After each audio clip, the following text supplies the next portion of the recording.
ओम शांति। मस्तक सिंहासन पर स्वयं को अनुभव करें। मैं आत्मा इस शरीर की मालिक मस्तक सिंहासन पर विराजमान हूँ। मैं आत्मा राजा हूँ इस शरीर की। महसूस करें राजापन का नशा। मैं इन कर्मेंद्रियों को आदेश देती हूँ कि भी थोड़ी देर के लिए शांत होकर चारों ओर से अपने आप को समेट कर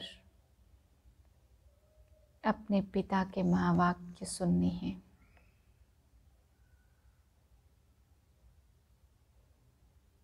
मुझ राजा का ऑर्डर मानते ही सारी कर्मेंद्रियां शांत चित्त, पूरा ध्यान मुरली की ओर।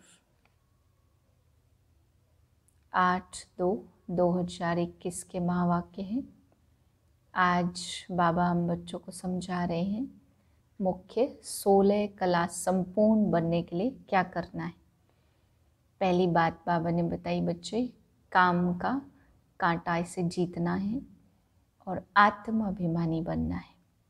इन दो चीज़ों से तुम 16 कलाएं खुद ब खुद आ जाएंगी। फिर बाबा ने समझाया आज भोग के लिए कि बच्चे मंदिरों में भी जब प्रसाद बनता है तो बहुत ही इज्जत के साथ बनाते हैं, ले जाते हैं। बाबा ने श्रीनाथ द्वारे का उदाहरण देते हुए समझाया कि वहाँ मुंह बंद करके कैसे प्रसाद को बनाते हैं, घी के माल बनते हैं और बहुत सम्मान के साथ भोग ले जाकर भगवान के आगे, श्रीनाथ जी के आगे रखते हैं। तो प्रसाद का, भोग का कितना महत्व है। तो बाबा ने आज बताया कि बच्चे तुम्हें भी किस प्रकार से जब भक्ति मार्ग में भी इतना करते हैं तो ज्ञान मार्ग में भोग का कितनी भावना से, कितनी इज्जत से भगवान को खिलाना और फिर खुद भी सम्मान के साथ खाना, यह करना है। फिर बाबा ने आज समझाया क्रोध के ऊपर कि बच्चे काम तो कांटा है ही, लेकिन क्रोध भी बहुत बड़ा कांटा है। तुम देवता बनने वाले हो तो तुम्हें यह भी खत्म करना है।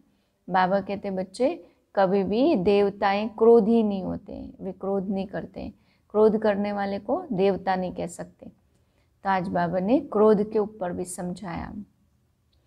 फिर बाबा ने शंकर जी के विषय में बताया कि शंकर जी को कहते क्रोध आया, तीसरी आँख खुली तो विनाश हो गया। बाबा कहते बच्चे ये भी देवता के ऊपर कलंक लगा है, बाकी ऐसी कोई बात होती नहीं है। वह तो सिर्फ निमित्त बनते, बाकी विनाश तो स्वतः होता है। फिर बाबा ने आज मुरली के लिए भी समझाया कि बच्चे तुम सब ब्राह्मणियों का आधार है मुरली। तुम्हारा जीवन तभी चल सकता है जब मुरली मिले। अगर मुरली ना मिले तो बाबा कहते बच्चे श्रीमत कहाँ से लाएंगे, कहाँ से श्रीमत मिलेगी, कैसे चलेंगे। इसलिए बाबा कहते तुम सबका आधार मुरली है, तो मुरली मिस नहीं करनी है। और दूसरा सदैव मुरली को खुद भी चलाना है और दूसरों को भी सिखाना है कैसे मुरली चलाई जाए। मीठे बच्चे, अब खास भारत और आम सारी दुनिया पर बृहस्पति की दशा बैठनी है। बाबा तुम बच्चों द्वारा भारत को सुखधाम बना रहे हैं। प्रश्न है 16 कला संपूर्ण बनने के लिए तुम बच्चे कौन सा पुरुषार्थ करते हो। उत्तर है योग बल जमा करने का। योग बल से तुम 16 कला संपूर्ण बनते। इसके लिए बाप कहते दे दान तो छूटे ग्रहण। काम विकार जो गिराने वाला है इसका दान दो तो तुम 16 कला संपूर्ण बन जाएंगे। दूसरा देह अभिमान छोड़ देही अभिमानी बनो, शरीर का भान छोड़ दो। गीत है तुम ही हो माता पिता तुम ही हो, तुम मात पिता हम बालक तेरे, तुमरी कृपा से सुख घने रे। ओम शांति। मीठे मीठे रूहानी बच्चों ने अपने रूहानी बाप की महिमा सुनी, वह गाते रहते। यहाँ तुम प्रैक्टिकल में उस बाबा का वर्षा ले रहे हो। तुम जानते हो बाबा हमारे द्वारा ही भारत को सुखधाम बना रहे हैं, जिसके द्वारा बना रहे हैं जरूर वही सुखधाम का मालिक बनेंगे ना। बच्चों को तो बहुत खुशी रहनी चाहिए। बाबा की महिमा अपरंपार है, उनसे हम वर्षा पा रहे हैं। अभी तुम बच्चों पर बल्कि सारी दुनिया पर अब बृहस्पति की अविनाशी दशा है। अभी तुम ब्राह्मण ही जानते हो, भारत खास और दुनिया आम सब पर अब बृहस्पति की दशा बैठनी है, क्योंकि तुम अब 16 कला संपूर्ण बनते हो। इस समय तो कोई भी कला नहीं है। बच्चों को बहुत खुशी रहनी चाहिए। ऐसे नहीं यहाँ खुशी है और बाहर जाने से गुम हो जाए। जिसकी महिमा गाते वह अब तुम्हारे पास हाजिर है। तो बाप समझाते 5000 वर्ष पहले भी तुमको राजाई देकर गया था। अब तुम देखेंगे आहिस्ते आहिस्ते सब पुकारते रहेंगे, तुम्हारे भी स्लोगन निकलते रहेंगे। जैसे इंदिरा गांधी कहती थी कि एक धर्म, एक भाषा, एक राजाई हो, उसमें भी आत्मा कहती है ना। तो आत्मा जानती है बरोबर भारत में एक राजधानी थी जो अभी सामने खड़ी है। कहते हैं कभी भी सारा खात्मा हो जाए, यह कोई नई बात नहीं है। भारत को फिर 16 कला संपूर्ण जरूर बनना है। तुम जानते हो हम इस योग बल से 16 कला संपूर्ण बन रहे हैं। कहते हैं ना, दे दान तो छूटे ग्रहण। बाप भी कहते विकारों का, अवगुणों का दान दो। इसमें भी काम विकार बड़ा भारी अवगुण है। तुम देह अभिमानी बन पड़े हो, अब आत्म अभिमानी बनना पड़े, शरीर का भान भी छोड़ना पड़े। इन बातों को तुम बच्चे ही समझते हो, दुनिया नहीं जानती। अभी ग्रहण लगा हुआ है। इन लक्ष्मी नारायण की राजधानी थी ना, भारत स्वर्ग था। अब विकारों का ग्रहण लगा हुआ है, इसलिए बाप कहते दे दान तो छूटे ग्रहण। यह काम विकार ही गिराने वाला है, इसलिए बाप कहते यह दान दो तो तुम 16 कला बन जाएंगे। नहीं देंगे तो नहीं बनेंगे। आत्माओं को अपना अपना पार्ट मिला हुआ है, यह भी तुम्हारी बुद्धि में है। तुम्हारी आत्मा में कितना पार्ट है? तुम विश्व का राज्य भाग्य लेते हो। 84 जन्म कैसे लेते, सारा चक्र तुम्हारी बुद्धि में आ जाता है। शास्त्र पढ़ने में थोड़े कोई समझते, वह तो कल्प की आयु ही लाखों वर्ष कह देते। फिर तो स्वास्तिका भी बन न सके। व्यापारी लोग चौपड़ा लिखते हैं तो उस पर स्वास्तिका निकालते। गणेश की पूजा करते, यह है बेहद का चौपड़ा। स्वास्तिका में 4 भाग होते हैं। जैसे जगन्नाथपुरी में चावल का हांडा रखते, वह पक जाता तो 4 भाग हो जाते हैं। वहाँ चावल का ही भोग लगाते, क्योंकि वहाँ चावल बहुत खाते हैं। श्रीनाथ द्वारे में चावल होते नहीं है। वहाँ तो सब सच्चे घी का पक्का माल बनता। जब भोजन बनाते हैं तो भी सफाई से मुंह बंद करके बनाते। प्रसाद बहुत इज्जत से ले जाते। भोग लगाकर फिर वह सब पंडे को मिलता है। दुकान में जाकर रखते हैं, वहाँ बहुत भीड़ रहती। बाबा का तो देखा हुआ है। अब तुम बच्चों को कौन पढ़ा रहे हैं? मोस्ट बिलवेड बाप आकर तुम्हारा सर्वेंट बना है, तुम्हारी सेवा कर रहे हैं। इतना नशा चढ़ता है। हम आत्माओं को बाप पढ़ाते हैं। आत्मा ही सब कुछ करती है ना, परंतु फिर कह देते आत्मा निर्लेप है।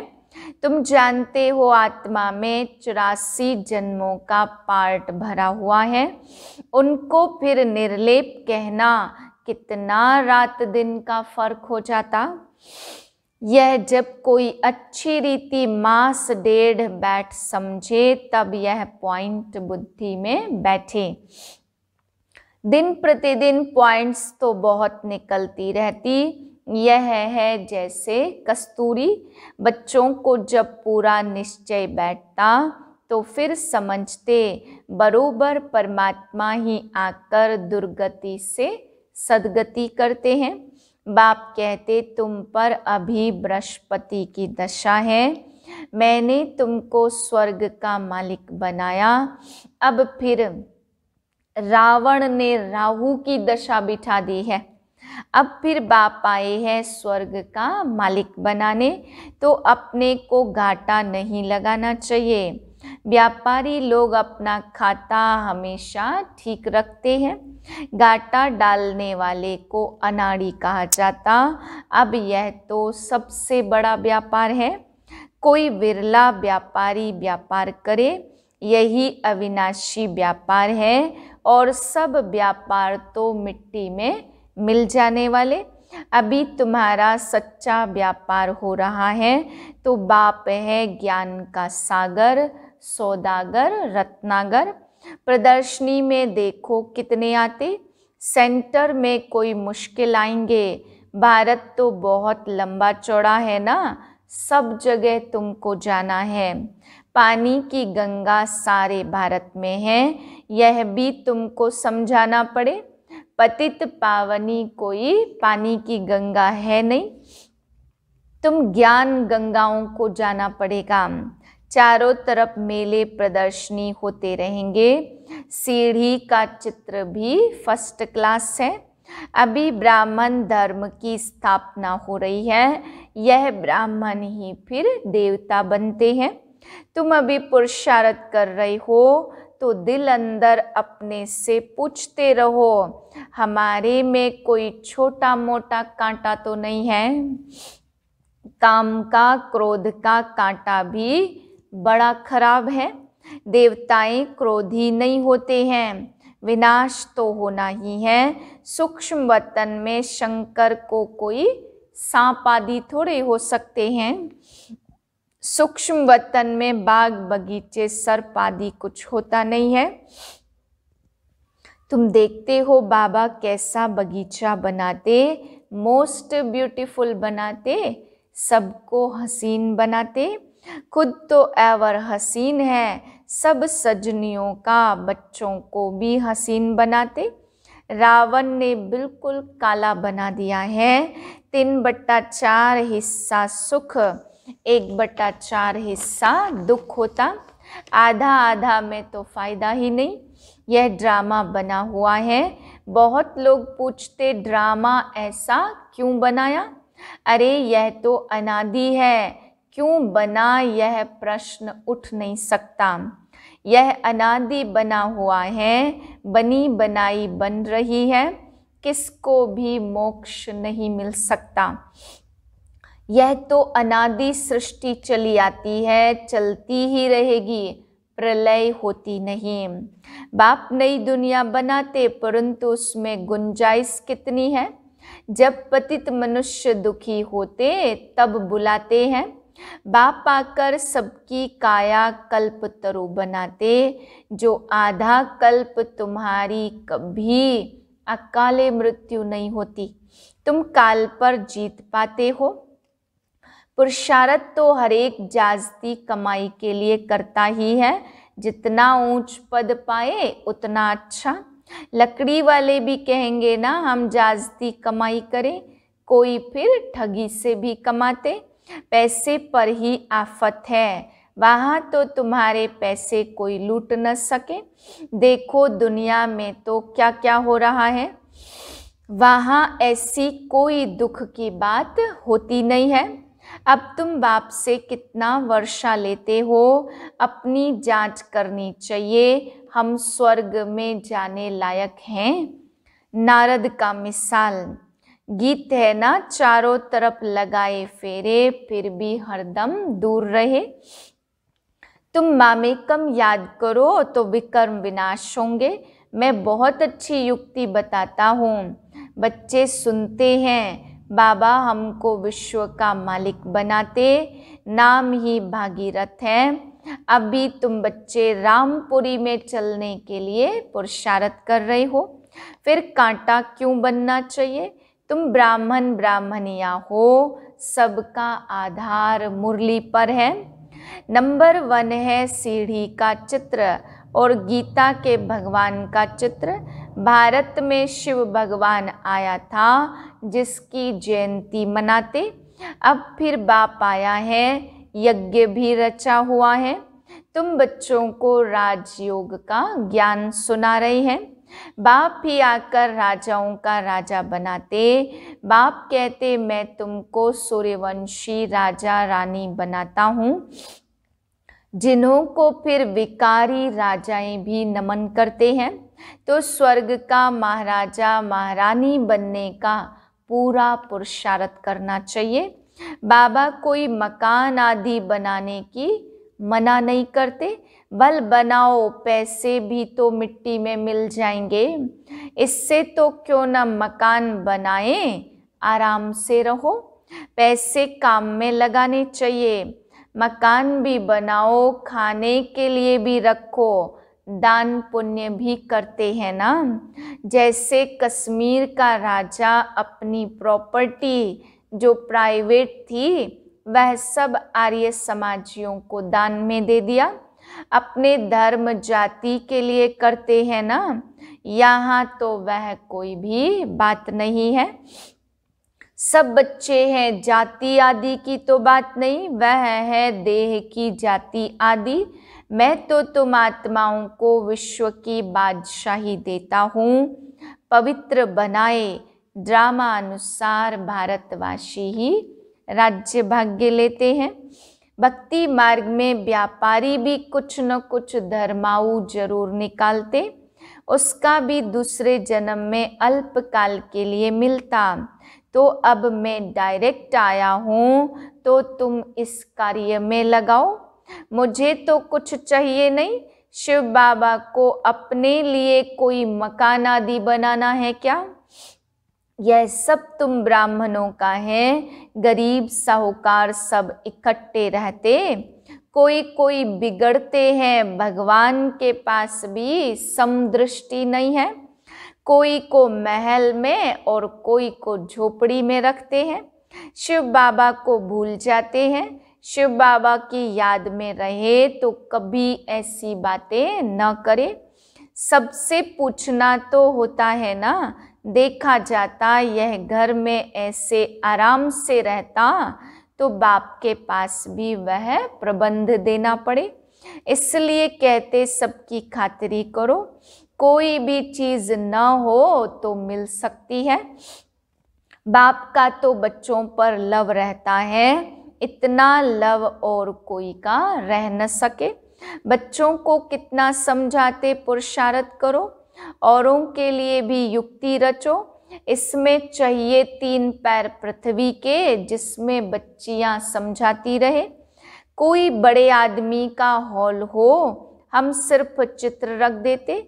1-2 घंटा सुबह शाम को क्लास कर चले जाएंगे। खर्चा सब हमारा, नाम तुम्हारा होगा। तुम आकर बहुत आकर कौड़ी से हीरे जैसा बनेंगे। अच्छा, मीठे मीठे सिक्के लदे बच्चों प्रति माता पिता बाप दादा का याद प्यार। Good morning. रूहानी बाप की रूहानी बच्चों को नमस्ते। हम रूहानी बच्चों की रूहानी बाप को नमस्ते। धारणा के लिए है पहली पॉइंट, जो भी अंदर में कांटे हैं तो उनकी जांच कर निकालना है। रामपुरी में चलने का पुरुषार्थ करना है। दूसरी पॉइंट है अविनाशी ज्ञान रत्नों का सौदा कर किसी का भी कल्याण करने में समय देना है। हसीन बनना और बनाना है। वरदान है फुल स्टॉप द्वारा श्रेष्ठ स्थिति रूपी मेडल प्राप्त करने वाले महावीर भाव। इस अनादि ड्रामा में रूहानी सेना के सेनानियों को कोई मेडल देता नहीं है, लेकिन ड्रामानुसार उन्हें श्रेष्ठ स्थिति रूपी मेडल स्वतः प्राप्त हो जाते हैं। यह मेडल उन्हें ही प्राप्त होता जो हर आत्मा का पार्ट साक्षी होकर देखते हुए फुल स्टॉप की मात्रा सहज लगा देते। ऐसी आत्माओं का फाउंडेशन अनुभव के आधार पर होता है, इसलिए कोई भी समस्या रूपी दीवार उन्हें रोक नहीं सकती। स्लोगन है, हर परिस्थिति रूपी पहाड़ को पार कर अपनी मंजिल को प्राप्त करने वाले उड़ता पंछी बनो। ओम शांति।